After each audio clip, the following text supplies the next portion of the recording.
Welcome to New Orleans, 1853 fever season. Midnight air heavy, streets thinning to carts and candles. On the night of August 17th, the cathedral bell struck 3 times after midnight. The sexton reports no hand on the rope. Recorded at St. Louis Cathedral, 1853. It appears in the margin.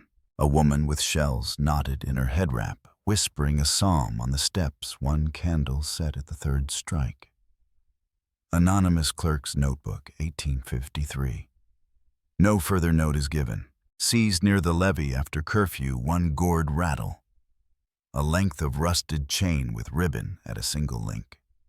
A cloth bag of crushed herbs and a small stone.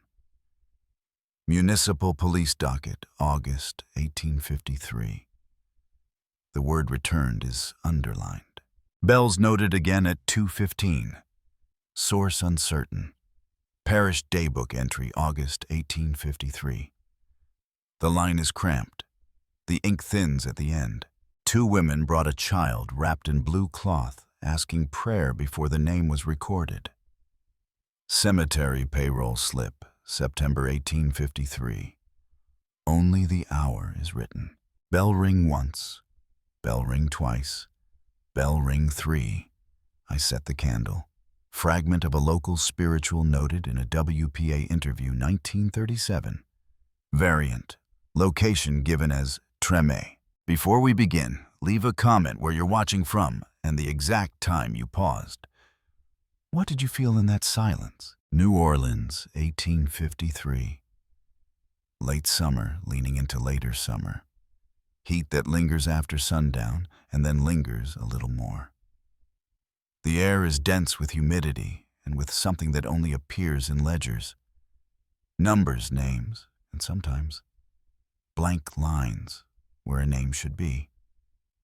The city a web of parishes and wards. Streets that switch languages at the corner. Squares where prayer and trade share the same dust. In this geography, the record is not a single book. It is a braid of hands, inks, and hours. We begin with church books. St. Louis Cathedral at the edge of the river's reflective breath. Placed arms facing the slow water. A parish register columns for date sacrament officiant witnesses remarks the formal hand consistent. Until it is not. In the margins, a second hand, smaller hurried. A clerk or assistant noting what refuses a tidy column. 3 bells after midnight once. Later 2:15 bells noted again. Source uncertain. The marginal voice is logistic mechanical, a record of anomalous sound in a season when sound means count and count, means loss. The sexton's duty on paper is plain.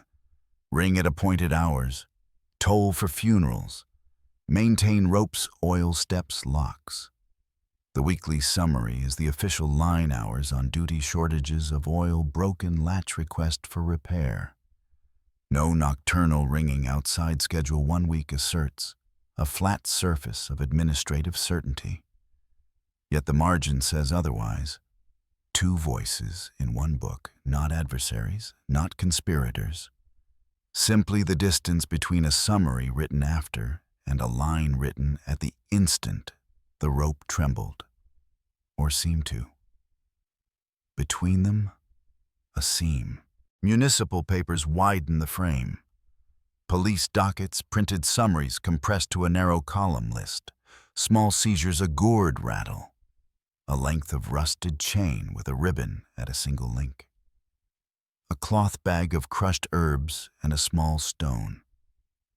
The language is categorical, objects confiscated. Fines assessed for gathering after curfew. Names often absent. Perhaps recorded elsewhere. Perhaps not. What the docket gives precisely is posture order through removal. Objects first, then people.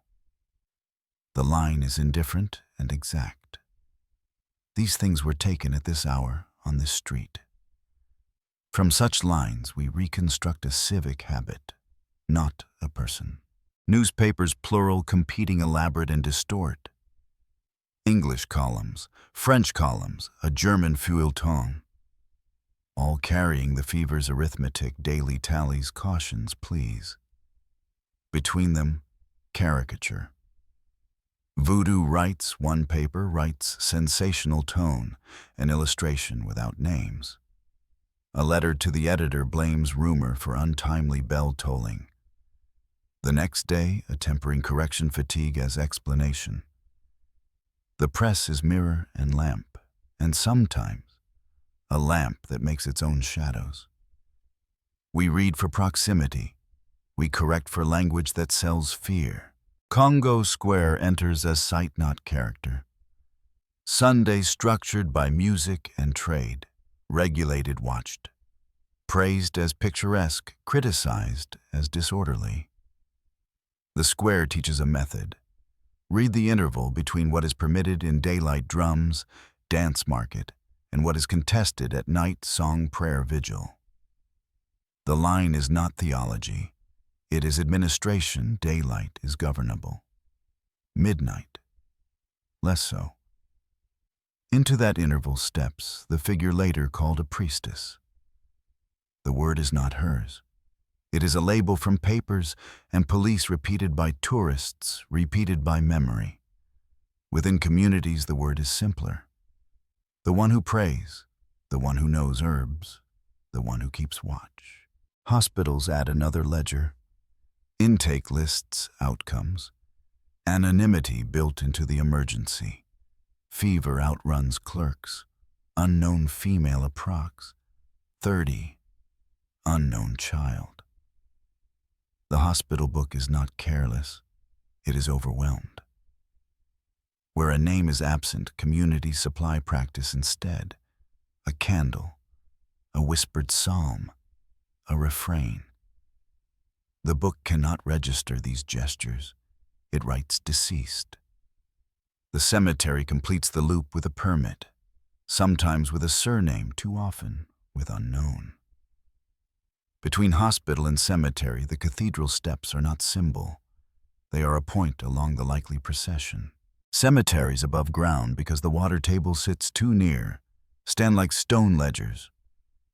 Tomb walls accepting names in their proper time. Aisles receiving steps beyond counting. A payroll slip from September 1853. A secondary scrap preserved by habit or accident notes 2 women bringing a child, wrapped in blue, asking prayer before the name was recorded. The slip is not pious, not sentimental. It is a receipt of time spent, tasks done. Yet in its plainness, it admits a practice. Prayer as order the insistence that naming should precede interment, even when, in epidemic, it cannot. Language is a terrain of its own. French petitions, English ordinances, Spanish traces, German notices, and a spectrum of Creole and African-derived lexicons in Holmes Market songs. WPA interviews nearly 80 years later pull English tight over sentences that were not English when lived. Interviewers paraphrase regularized domesticate verbs for publication. Still, a rhythm survives. Bell ring once, bell ring twice, bell ring 3. I set the candle, not a hymnal text, a remembered cadence counted on fingers attached to practice. We cannot prove its circulation in 1853. We can note its presence in 1937, located in Tremé, and observe how it resonates with marginal bell notes from the epidemic year, not proof, correspondence. Bias is structural to the archive. Not a stain to scrub away, but a feature to map. Law speaks in prohibitions that presume threat. Church and sacramental categories that presume order. Newspapers in attention, economies that presume spectacle. Family memory and protections that remove what outsiders might distort. Each source alone bends, taken together, They triangulate. When three unrelated hands, a parish aide, a police printer, a grandmother on a porch, touch the same motif, we do not claim certainty. We claim weight. Material conditions shape survival. Ink thins when money thins. Pages warp in August. Clerks fall ill.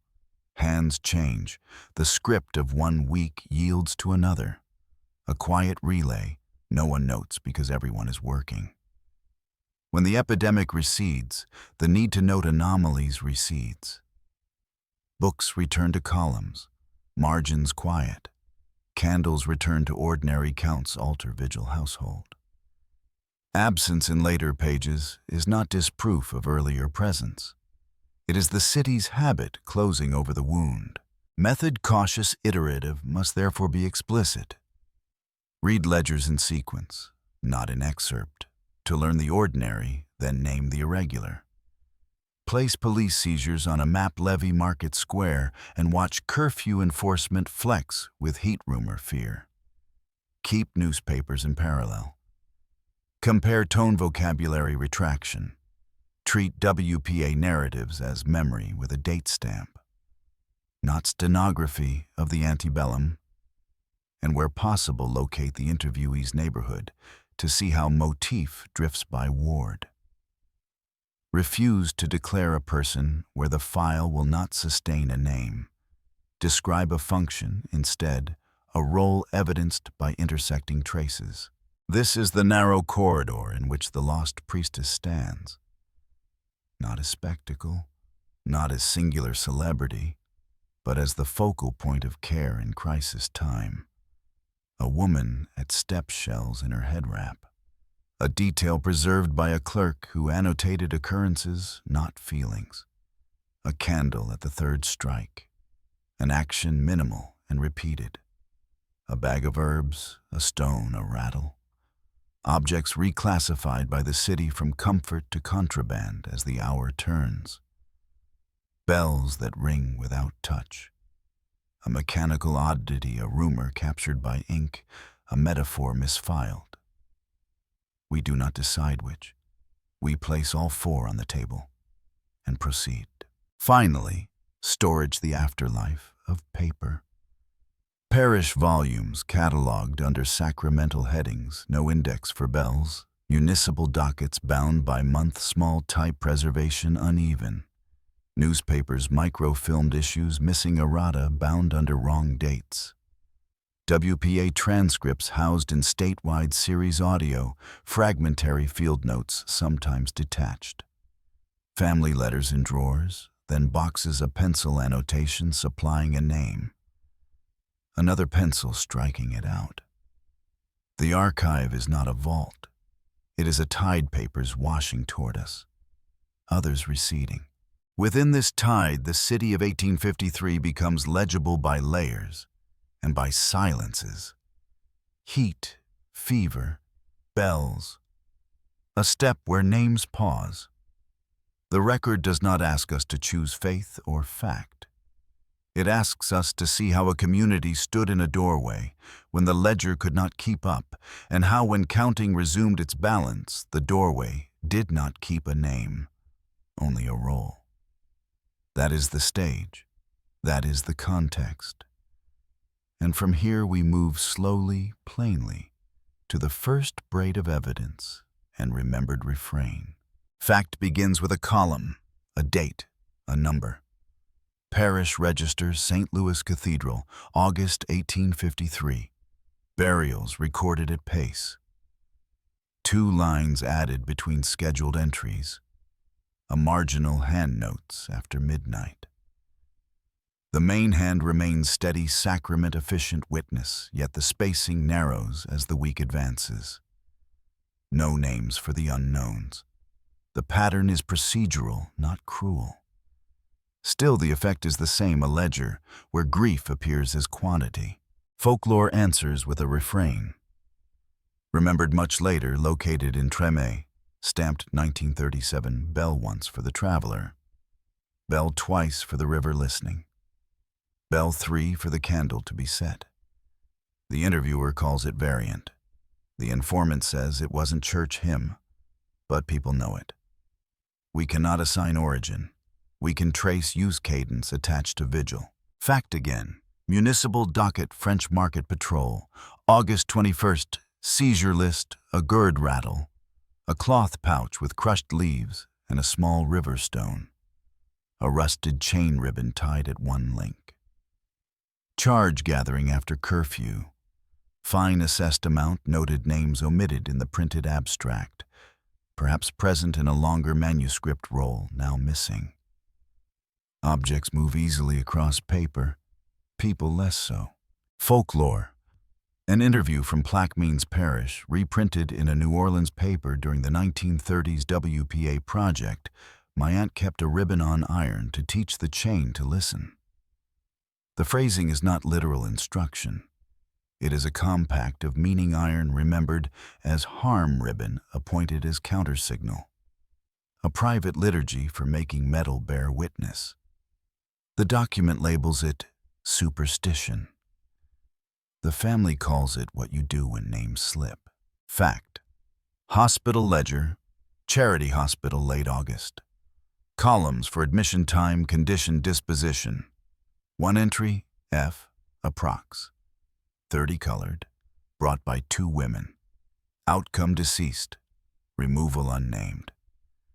The line is one among many, unremarkable to the book's function, essential to the city's memory economy.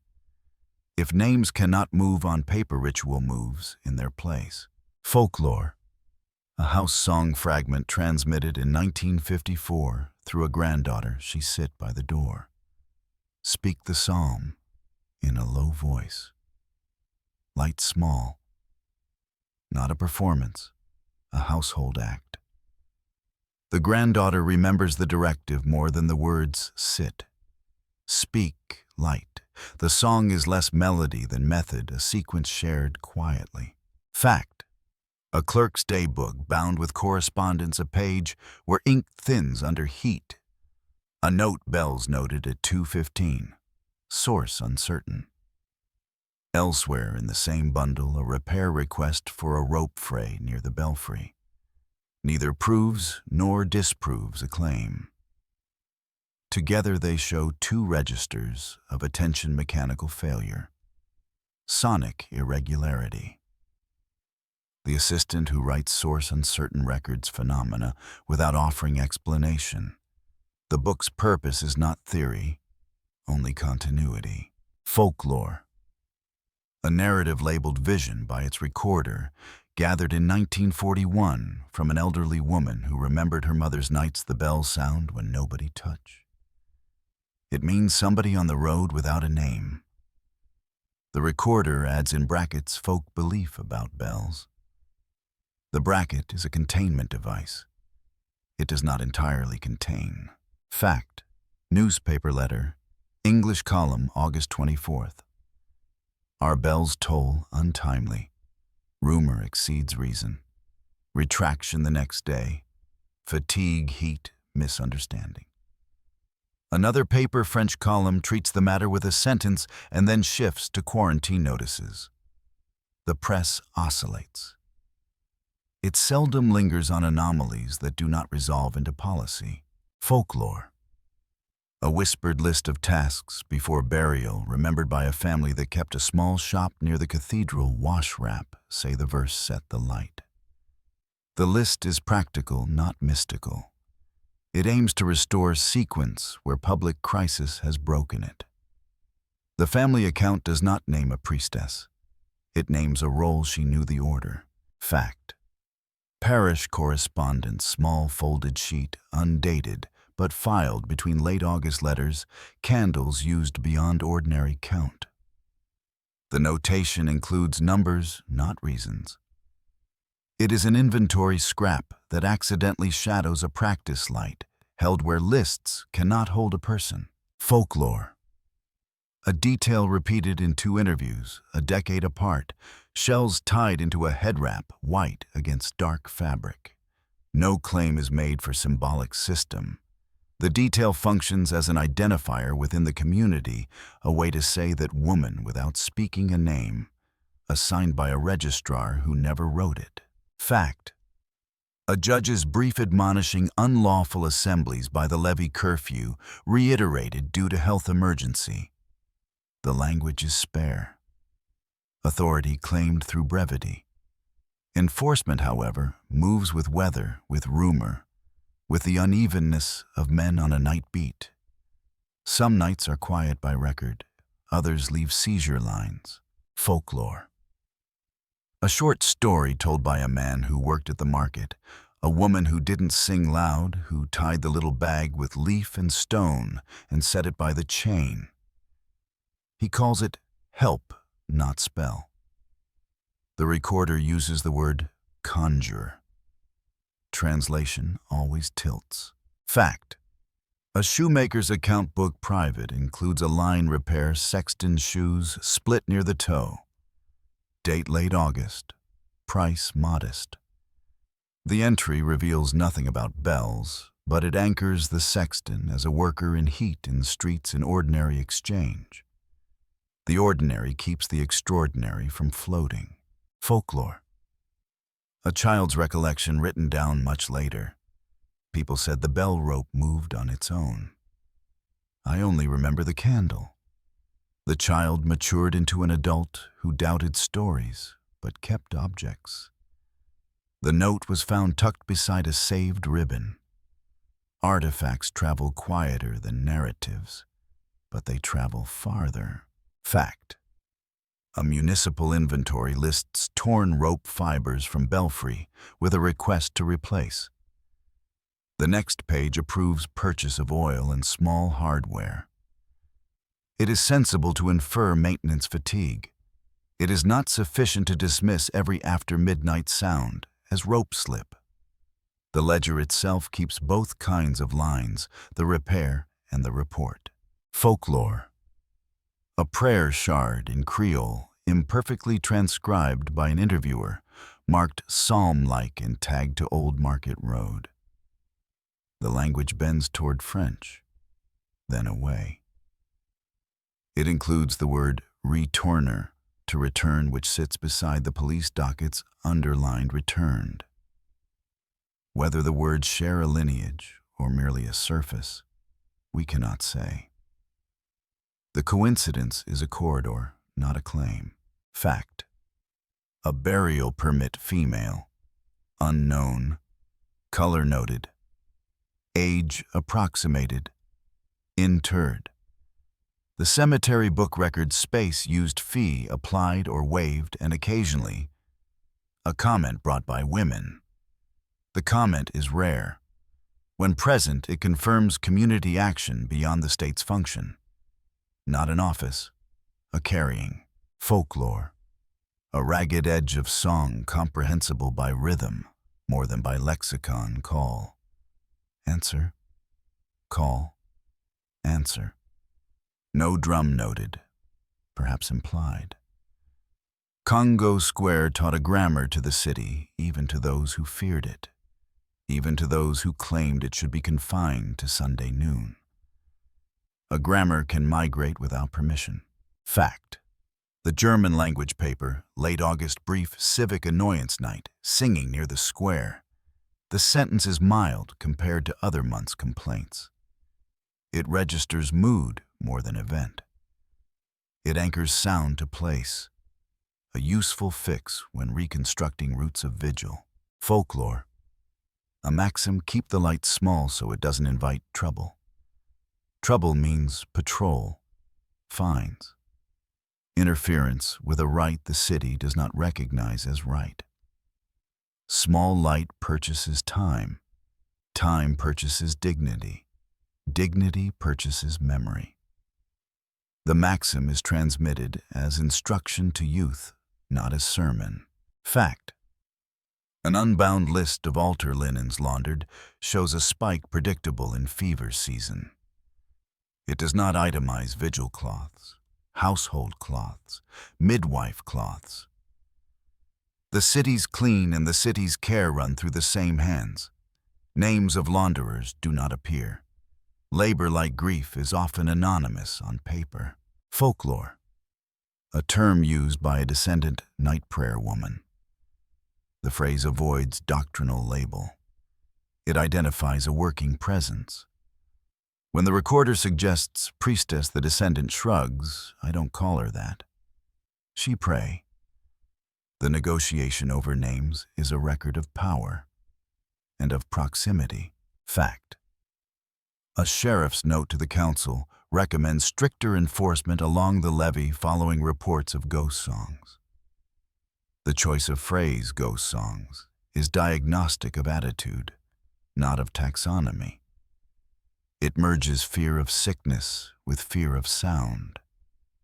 It seeks to make curfew a cure. It cannot. Folklore. A dream testimony described as, visit a woman setting a chain across a threshold, not to block, to mark.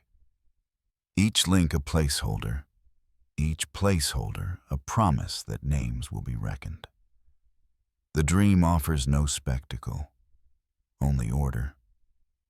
In communities taught that order belongs to offices, dreams reclaim a portion. Fact. The epidemic curve begins to bend downward late September. Parish books regain their columnar symmetry. Margins quiet. Police dockets thin. Inventories return to ordinary counts. The record's need to notice anomaly recedes with crisis. Folklore does not recede at the same rate. It saturates in different mediums, proverbs, household practice, fragments that rhyme by accident and by design. It remembers the woman with shells in her scarf, because shells are easy to fix in the mind, bright tactile against cloth. It remembers 3 bells, because 3 is a number a child can hold. It remembers candle because light is the simplest answer to a blank line. The layered city holds both. Fact as scaffold, folklore as breath around it. Between them a figure persists, not certified by a single name, but certified by recurrence. A woman at the steps, a candle at the 3rd strike, a bag of herbs, a chain that listens, a bell that answers when no one writes. The curve of the epidemic rises, and with it the friction between lines. The sexton's weekly summary remains flat. No nocturnal tolling outside schedule, yet the assistant's marginalia grows more insistent 3 after midnight. Again at 2:15, rope unattended. 2 hands, 1 ledger a seam, widening not into quarrel, but into question. Police print an order curfew, reiterated levy, and market roads to be cleared after 11. The docket that follows is crowded for 3 nights. Then oddly thin on the 4th. Either enforcement eased or the city learned new paths. On the crowded nights, seizures repeat the same small constellation, rattle herb bag, small stone a length of chain with ribbon at 1 link. Names remain absent in the printed abstracts. Fines appear as numbers, neat, indifferent. The absence is not accidental. The printed column was built to summarize, not to remember. A clerk's note not in the register proper, but bound into correspondence records. Bells misbehaving and attaches a request to inspect the belfry rope. In a separate page, a repair slip confirms frayed fibers and authorizes oil. The coincidence invites an easy resolution mechanical fault. Yet the assistant's hand persists after the repair, with another night entry after midnight. 3 again. A fix on paper. An irregularity that continues. The archive resists tidy endings. Newspapers pull the anomaly toward narrative, then push it away. One English column blames the exhaustion of grief for imagined tolls. A French notice prefers economy rumeur and returns to quarantine logistics. A German feuilleton situates night singing near the square as civic nuisance. None print an explicit retraction, all move on. The press, as always, spends ink where policy stands to gain, and conserves ink where the city has no clear answer. Hospital lists, compressed by crisis, generate their own contradictions. A woman a process, 30 colored, brought in by 2 women, is marked deceased unnamed. The same week, a burial permit reads female unknown. But the cemetery attendant's payroll slip includes a detail: the permit does not prayer requested before name recorded. The slip does not prove identity. It proves that the order of care and the order of paperwork were not the same order, and that at this threshold someone insisted on the first. The parish daybook registers a spike in candles and linen.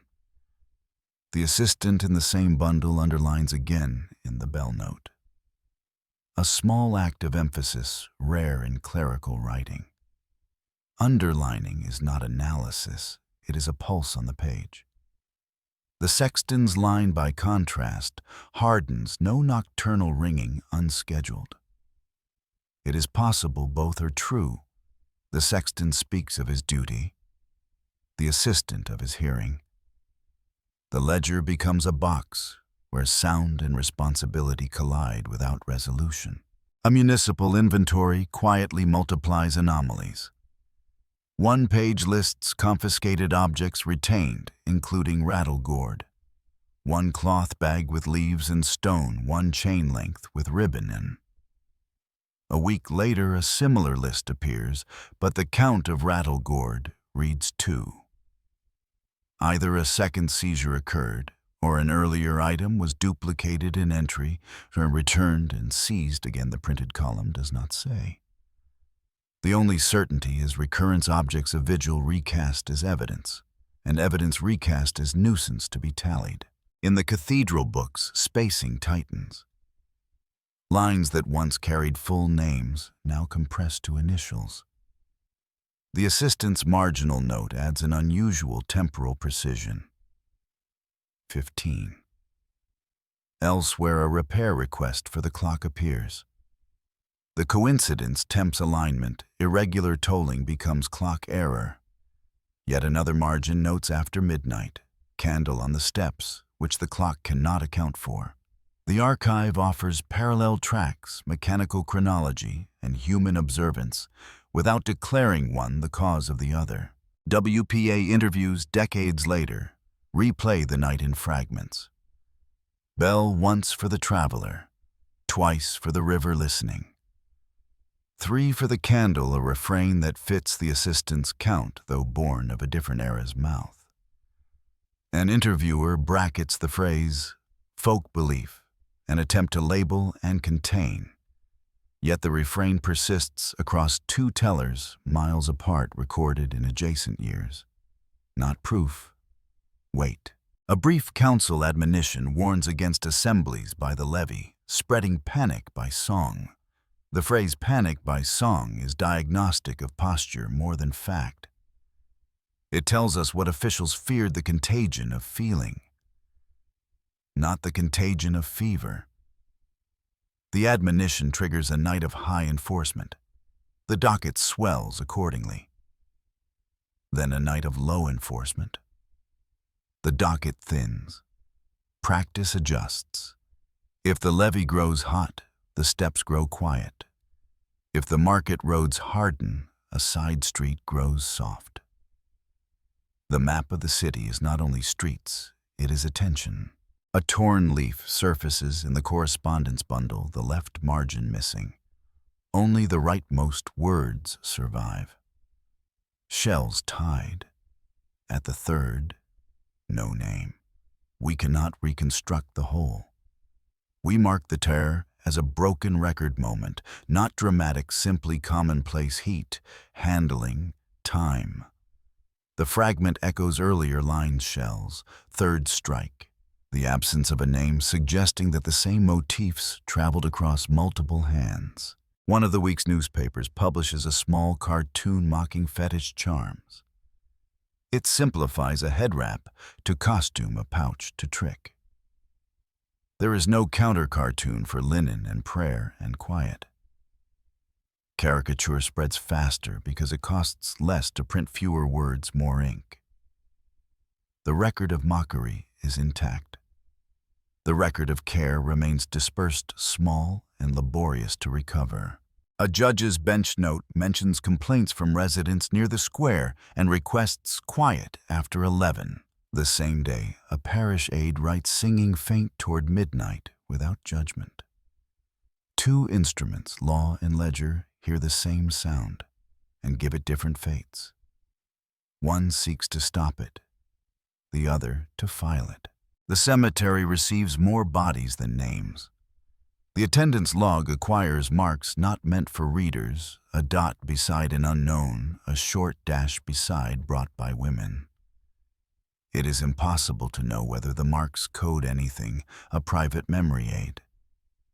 A moment of pause, a way to carry faces beyond the page. When the epidemic recedes, the dots and dashes cease. Not because care has ended, because pressure has. A shoemaker's book again. Private again, ordinary notes. Sexton second repair, soul split 2 weeks after the first. A city's mechanics reveal a human pulse. People walk farther, stand longer, wear shoes thin. Not every line advances the central motif. Some simply thicken the air in which the motif breathes. A short memorandum from a council clerk proposes locking bell ropes after hours. There is no subsequent entry confirming implementation.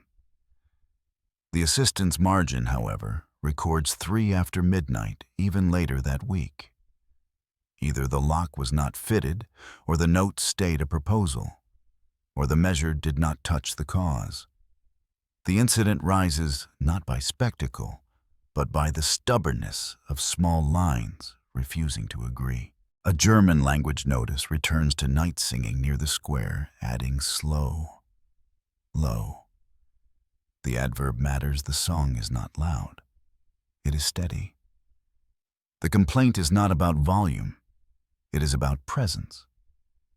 The city has rules for the day market music parade, but fewer for midnight grace. Where rule thins, writing thickens, and so do rumors. A police patrol lists a woman with white head wrap among those dispersed. The description does not confer identity. It repeats a community shorthand already present in folklore. The docket's function is clearance, not naming. Yet by catching the silhouette that memory also keeps, it stitches 2 cloths together for a moment before filing them apart. Then a gap. For 4 nights, the parish margins hold no anomalies. The hospital count dips slightly. The docket lightens. A reader is tempted to declare resolution. On the 5th night, the assistant writes after midnight, 3. Beside it, candle set. No exclamation, no comment. The ledger does not narrate crescendo. It registers persistence. Rising incidents here are not a climb to a crash. They are returns, again and again. The contradictions no longer cancel. They cohabit. The sexton denies what the assistant hears. The repair orders suggest mechanical strain. The margins keep sound. The police seize objects. The objects return in new counts. The press caricatures. The payroll slip whispers prayer before paperwork. The council seeks quiet. The notice admits the song was already quiet. The archive learns to carry incompatible truths not as defeat, but as method. By late September, the epidemic's angle softens. Columns regain width. Names reappear. Candles return to ordinary tallies. The incidents, rather than concluding, fade into the city's habit. What rises in retrospect is not a single event. It is a pattern discerned across papers that did not speak to one another. A pattern that in crisis arranged a woman at the steps. A candle at the third strike, a chain listening under ribbon, a bell answering beyond duty. The city moves on. The ledgers close. The margins rest. The questions do not. We carry them into the deeper braid of sources, into the mirror layer where fact turns toward folklore and finds itself reflected. It begins with a map. Council minutes from late August into September 1853. Pencil arrows tracing the quickest procession from hospital wards to the cemeteries avoid flooded stretch. By Chartres is quicker. Steps past the cathedral. Practical lines, not ceremonial, yet night after night, they drive the same traffic across the same stone threshold. Where a route meets a step, a vigil can form. A path of sound follows those arrows. A memory recorded in Tremé, 1937, says the low song moved with the carts never ahead, never behind, just close enough so the light could be seen, not to call trouble. Distance is a technique, not a romance, close enough for witness, far enough from patrol. The song is not a leader. It is a shadow learning the city's turns. Inside the hospital, a clerk requests additional linen for rapid turnover. Adds a quiet postscript, candlestock low. No doctrine, only rhythm wash, rap, write, light. The book speaks supply. The cemetery speaks demand. Prayer is not written. Sequence implies it, an invisible line between two visible lines. House rules surface where ledgers thin. A granddaughter writing in the 1950s about a market-side family repeats the orders she was taught, names first. If not by paper, then by mouth. She recalls how her grandmother would say the name, or unknown, if there was none, and place the light low. Low to avoid notice. Low to keep the flame steady while walking. Low to mark a boundary where public order had broken. Procedure, not incantation. Curfew returns in a municipal memorandum disperse small clusters along levee and by cathedral steps after 11. The rationale contagion of feeling during health emergency. Policy treats sentiment like a vector. Enforcement waxes, wanes. The docket swells, thins. The memo remains neat. The nights do not. A counter-sentence survives in memory, quiet, keeps the names together. One line cannot see the other, yet the archive places them almost face to face. An official fear that songs spread panic. And a household belief that quiet gathers the scattered. In the parish bundle, a slip totals candles used beyond ordinary count and notes a purchase. The page never says where those candles burned, who tended them, what words, if any, were spoken beside them. It says only more. In a month, when more applies to death, the same word applies to light. A refrain appears with stubborn modesty, 1 for the road, 2 for the river, 3 for the step. An interviewer calls it psalm-like cadence. The informant shrugs just how it was said. Road, river. Step, the city's own coordinates mirrored in words. Too neat, perhaps, but correspondence does not require intention to be useful. Mechanism intrudes a repair ticket for the cathedral clock escapement, irregular. Adjust weight, oil. Nearby, the assistant's marginalia persists after midnight. 3. The clock offers a cause, the hand records a phenomenon. Coexistence is the fact. The books do not harmonize. They lie side by side and refuse to choose. Market talk keeps an ethic in a proverb. Metal listens when ribbon teaches it. A police abstract can list the same ribbon chain as evidence. A kitchen can treat it as instruction. Make what harmed, carry what matters. Teach iron to hold names. 2 descriptions of the same object.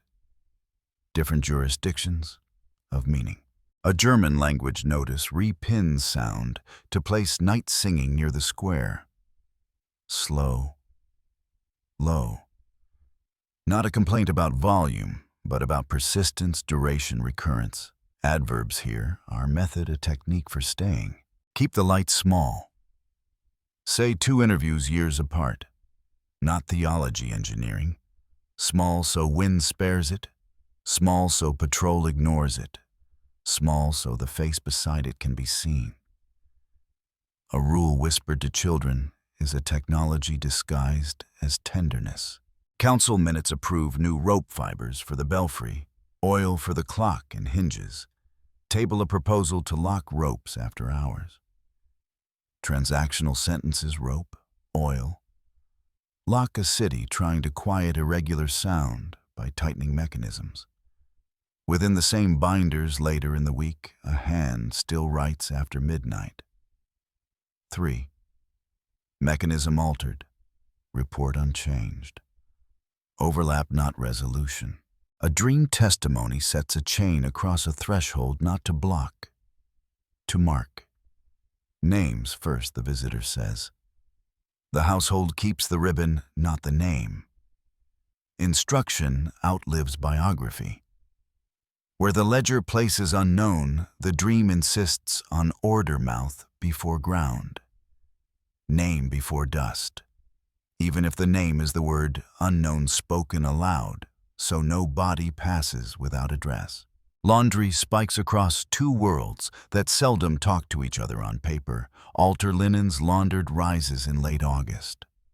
A municipal inventory notes cloth waste increased. The working city absorbs residue and expels it as count.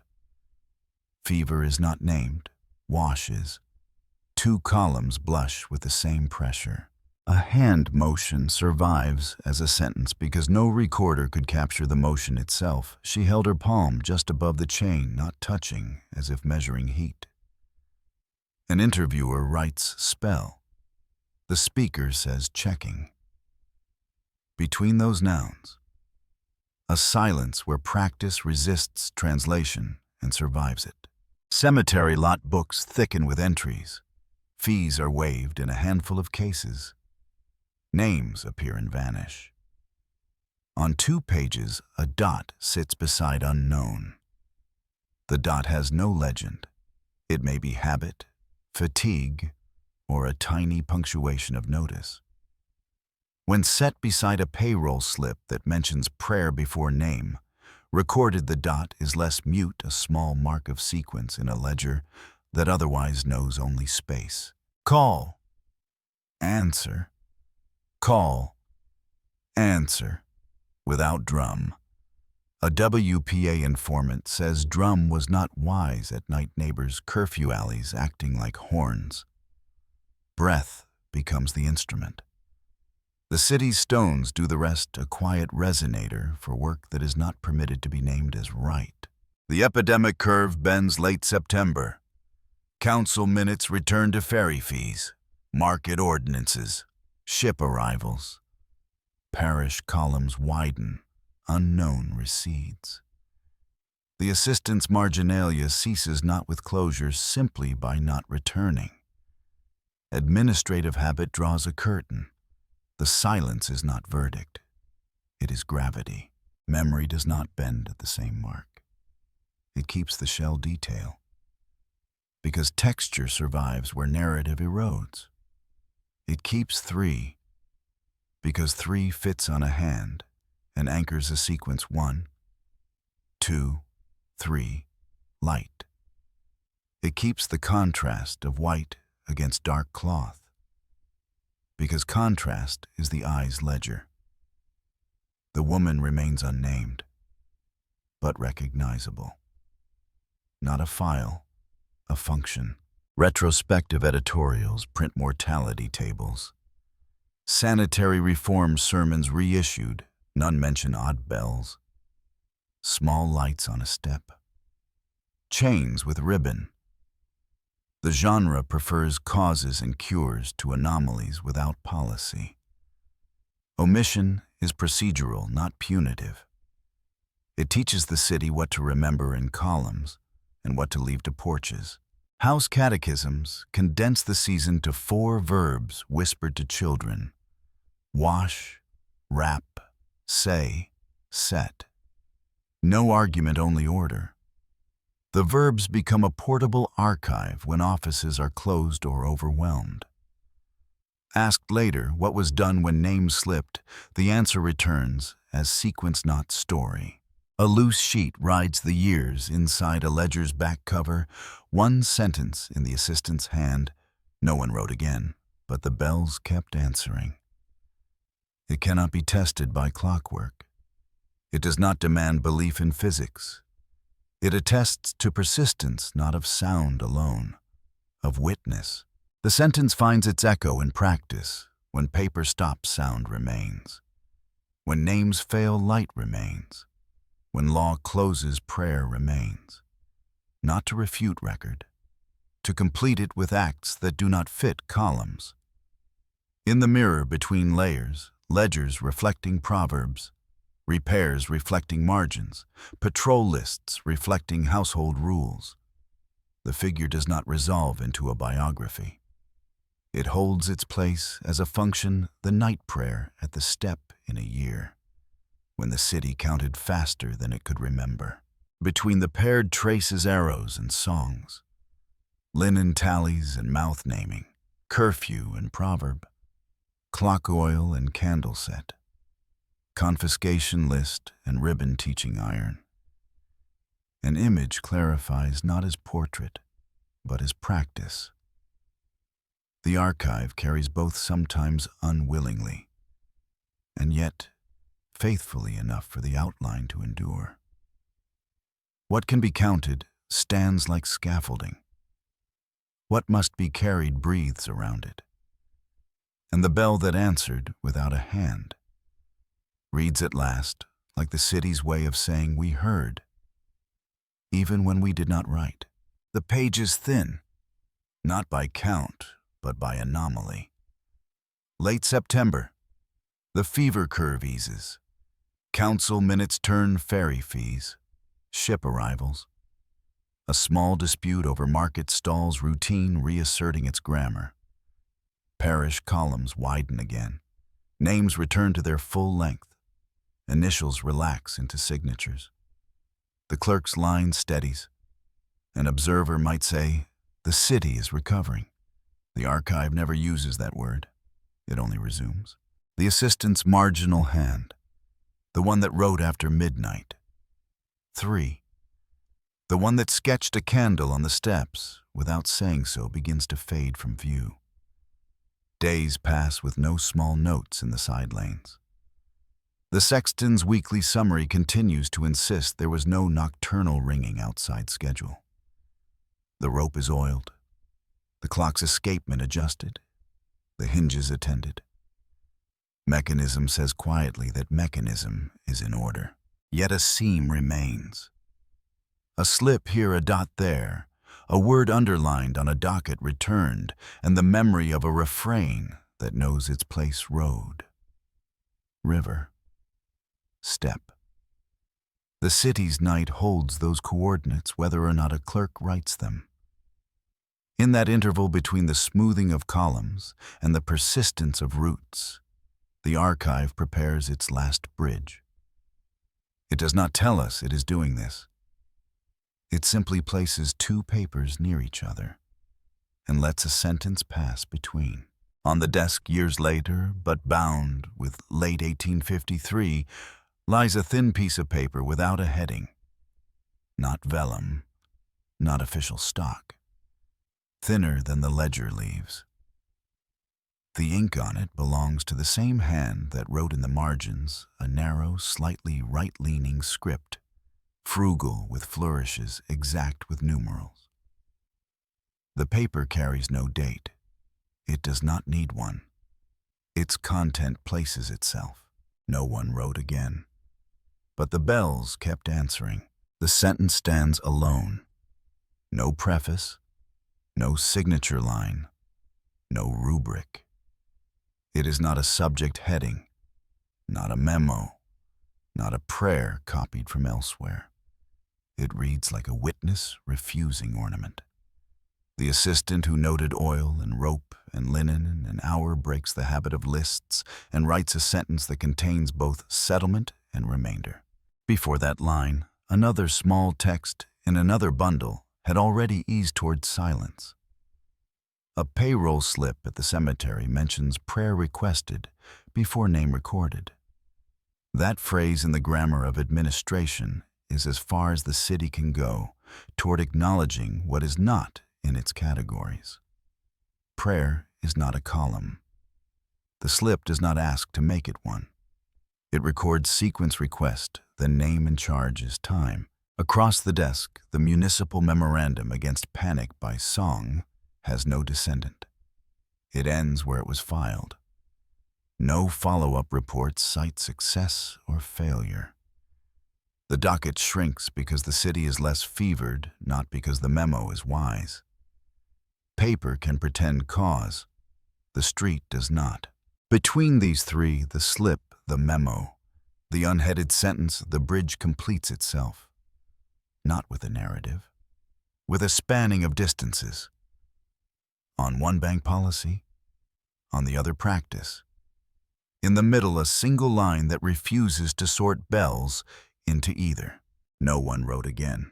It is true empirically of the assistant's own habit, the margin grows quiet. The small anomalies do not return to his ledger voice. It is also true structurally of retrospective genres, editorials, print tables, and sermons. They do not reprint midnight irregularities that have no policy to recommend. The return to columns requires a forgetting of what columns cannot hold. Clocks resume their authority. Rope behaves, minutes balance. Writing behaves like a city that has found its breath. But the bells kept answering. To press this clause into physics is to miss the point, and the archive does not ask us to. It accepts that a sentence may carry more than mechanism. Answering is a verb that here belongs to the city's conscience as much as to its brass. Bells answer when people refuse to name. Bells answer when names are spoken aloud anyway. Bells answer when ledger hands set down. The assistant does not accuse, he attests. And yet we are not permitted a tidy equivalence between sound and care. The ledger continues to prove that care often left no letter behind it, except a dot, a slip, a quiet surplus in candle count. The refrain 1 for the road, 2 for the river, 3 for the step is not a bell's lyric. It is a human arithmetic that stood beside iron and made meaning where schedule did not. The bells answer, but not because they are haunted. They answer because a community's pattern repeated long enough teaches even metal what time it is. The city does not decide what to do with that sentence. The paper has no filing note. It is neither discarded nor enshrined. It rides inside the back cover. Later, a rebinding presses it flatter. Later still, an archivist's pen slides a protective sheet around it. Not because of doctrine, but because of condition. The afterlife of the line is a matter of preservation, not liturgy. On the night road, imagined by the refrain road, river. Step the carts move more slowly now. The fever has fewer to carry. A song, if it is there, keeps the distance it learned close enough for the light to be seen, far enough not to invite trouble. The chain laid across a threshold in dreams continues to be a teaching, not to bar entry, but to mark a passage where mouth-naming should come before earth. The assistant's line becomes the bridge's keystone because it is the least ambitious and therefore the most exact. It does not explain bells. It does not certify priesthood. It does not claim revelation. It notices that writing which stood bravely against a month's velocity has sat down. And it notices that something else sound memory order witness did not. In the final pages of the Quarters Parish volume, one sees the return of what an office calls composure. Names regain their full spellings, witnesses are listed, remarks shrink to practical afterthoughts. The very neatness is moving, not because it is triumph, but because it is a recovery of function. A city needs its columns. It also needs the small acts that never enter them. The night prayer at the step was never going to appear under remarks. The archive's climax is the moment it admits that absence is not nothing. A ledger, in the end, has only two ways to acknowledge what does not fit to leave a space, or to write a sentence that points to the space. The assistant chose the second. No one wrote again, but the bells kept answering. The sentence may have been a private reassurance, a way of saying to himself that he had seen what he had seen and that the cessation of ink did not make experience untrue. Or it may have been meant for the next hand to find a relay as modest as a thin sheet resting against heavier paper. There is a temptation at climax to supply the name the record will not give. The archive compels a different discipline to hold the unnamed as the exact truth of the matter and to let function be the unit of recognition. The woman with shells in her head wrap, the candle set at the third strike, the ribbon teaching iron to carry names, the small light kept small, the mouth speaking unknown so that unknown is not a blank. These are not ornaments to a legend. They are the city's work in crisis dispersed across hands and nights. Silence now. The documentary voice has brought us to the last line the archive allows. No swell, no cutaway, no reassurance beyond what the papers can carry. The bridge closes with the sentence that refuses conclusion, and by refusing completes its duty. No one wrote again, but the bells kept answering. In the present, the papers sit in separate climates of care. Parish registers rebound boxed, labeled by sacrament rather than by incident, rest in ecclesiastical archives where access is granted by appointment pencils. Only hands washed a foam cradle to keep spines from stress. The margins that mattered to us are not indexed. They must be found by turning page after page until a thin line interrupts the symmetry of columns after midnight. 3. The assistant's hand is not catalogued as a subject. It is a texture. The books carry what they were built to carry, and then on certain days, a little more. Municipal papers live under a different taxonomy. Police dockets bound by month, council minutes arranged by session, inventories filed under supplies, repairs, miscellany. Printed abstracts give only the public face of enforcement. Longer manuscript rolls survive in uneven runs. A year dents, a year missing, a water stain, a torn edge. A small column listing gourd rattle, chain with ribbon. Cloth bag of herbs and stone requires no special permission to view. It requires a reader willing to admit that evidence can be evidence of more than one thing at once. The docket was built to summarize, not to remember. We ask it gently to do both. Hospital ledgers and cemetery books divide labor with bureaucratic clarity, intake, and disposition. Permit and plot. Where names fail, numbers advance. Unknown on these pages is not indifference. It is a symptom of speed. Charity's hand is steady through pressure, but pressure abbreviates. Late August, early September, 1853. Lines tighten, remarks shrink, then loosen again. Between those contractions, small scraps a payroll slip. An extra candles note persist because someone kept them with the wrong bundle, or because no one thought to discard them. Archival survival here is not a verdict. It is contingency.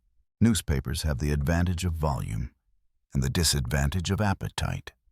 English columns, French columns, a German feuilleton, all eager to be read when printed, all indifferent to what future readers will need. Caricature of Voodoo rites survives intact ink, loves a figure it can mock. Retractions survive too, but without the humility required to mark what they erase. A letter scolding untimely tolling and a correction blaming fatigue are both true to their hour and insufficient to ours. The papers teach us how the city wished to sound reasonable next morning, not how the night felt while walking. WPA interviews, typewritten, carbon-copied, filed by state, bring another climate. The voices they capture have already turned once into English, into edited syntax, into lines that fit a federal format. Yet, cadence remains. Bell ring once, bell ring twice, bell ring three. I set the candle. The transcript says, variant local. The variant is the point. It anchors a rhythm to a neighborhood treme that the ledger could only orbit. In the reading room, we hold the page and hear faintly the count laid over the city road. River, step. Family letters, notes, and small objects live in irregular custody. A ribbon saved in a box that once held coins. A head wrap folded among linens. A child's memory of a candle kept small. These are not accessioned with shelf marks unless a descendant decides to donate them. Most remain at home until they are misplaced or until someone writes on the inside of a lid what the ribbon meant. The private archive is porous, it leaks in both directions. Some of its contents evaporate. Some of its rules seep into public account as proverbs keep the light small. Names first, quiet keeps the names together. What remains unclear is not a twist to be resolved.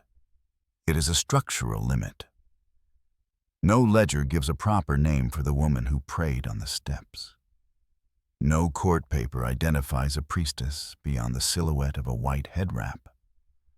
The city's mechanisms were designed to count, to discipline, to supply, to bury, not to canonize a night prayer. The absence is not proof against her, it is proof of mandate. Where mandate ends, memory begins. What also remains unclear, the bell itself. A repair ticket for the clock, a request for oil. Frayed rope fibers, each offers a mechanical consolation. And yet the assistant's hand after such entries still writes after midnight. 3. We do not need to force a miracle or a malfunction into dominance. We can let the record sit side by side, a clock corrected, a margin insisting, and read the city as an organism in which sound and care answer each other across categories the books were not built to reconcile. The method of reading cautious iterative becomes part of the artifact. We learn to place a police abstract next to a household proverb, a candle purchase next to a payroll slip, a curfew memo next to a refrain. We do not smooth contradictions, we inventory them. A judge warns of panic by song. An informant says quiet keeps the names together. Both sentences are true to their authors, and together they chart the conflict between administrative noise and communal order. The archive's dignity lies less in the authority of any single line than in the weight created when unrelated lines begin to rhyme. Preservation, a practical note. The assistant's unheaded sentence no one wrote again, but the bells kept answering. Now sleeps inside a protective sleeve placed at the back of the volume it once wrote unguarded. Its paper is thinner than the ledger's leaves, its ink slightly more brown. It is not catalogued as literature. It is catalogued as loose insert. The conservation file records humidity levels, not meanings. That is appropriate. Archival work keeps conditions steady, so that future readings may remain free to disagree. As for the place's St. Louis Cathedral, Congo Square, the levee, the market roads, the cemetery aisles, they persist as coordinates more than as proofs. Tourists learn to point. Residents learn to pass. The stones are patient with both. If a viewer returns to those steps after this account, the stones will not confirm what happened. They will confirm that passage is habitual, that a path can become an ethics, that repetition teaches even iron when to answer. We end not by solving, but by arranging the trace so that its limits are legible.